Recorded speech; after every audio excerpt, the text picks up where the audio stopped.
नमस्कार. आज आपण बनवत आहोत उपासाचं गोड थालीपीठ. त्यासाठी भोपळा शिजवून घेतला आहे, गूळ घालून घेतला आहे आणि मिक्सरमधनं हे काढून घेतलेलं आहे मिश्रण.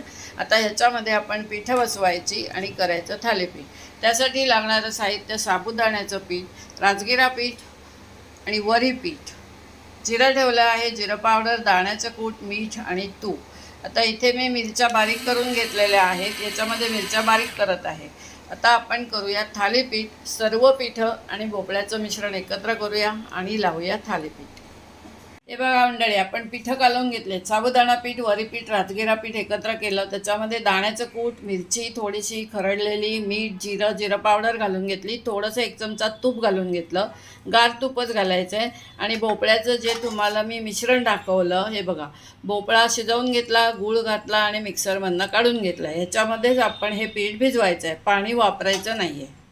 हे पहा मंडळी, आपला गोळा तयार झाला आहे मळून. आता 2 मिनटं हे मी ठेवलेलं आहे. आता आपण थालीपीठ लावायला घेऊया.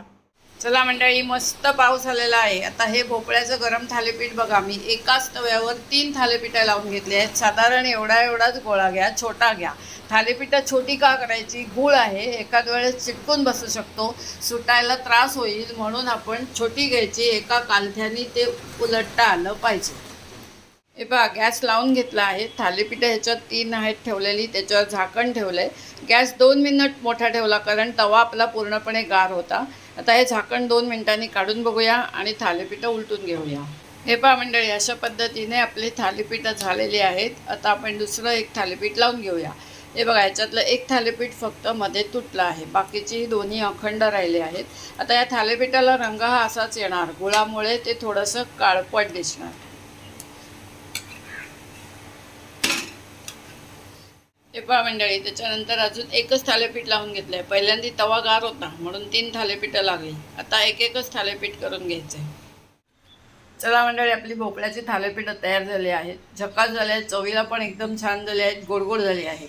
कारण त्याच्यात गूळ आहे, गूळ आणि भोपळ्याचं गोड थालीपीठ ते खायचं आहे. हे बघा, रवा साजूक तूप घेतलं आहे आणि लिंबाचं लोणचं घेतलं आहे, गोड गोड.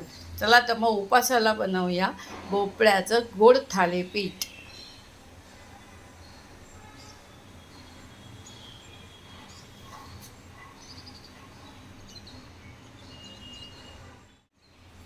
चला मंडळी, आपलं भोपळ्याचं थालीपीठ तयार झालं आहे. आता तूप घेतलं आहे आणि लिंबाचं गोड लोणचं घेतलं आहे.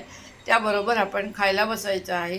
हे थालीपीठ जर का आवडलं असेल तर चला लाईक, शेअर, सबस्क्राईब करायला विसरू नका अश्विनी चॅनलला.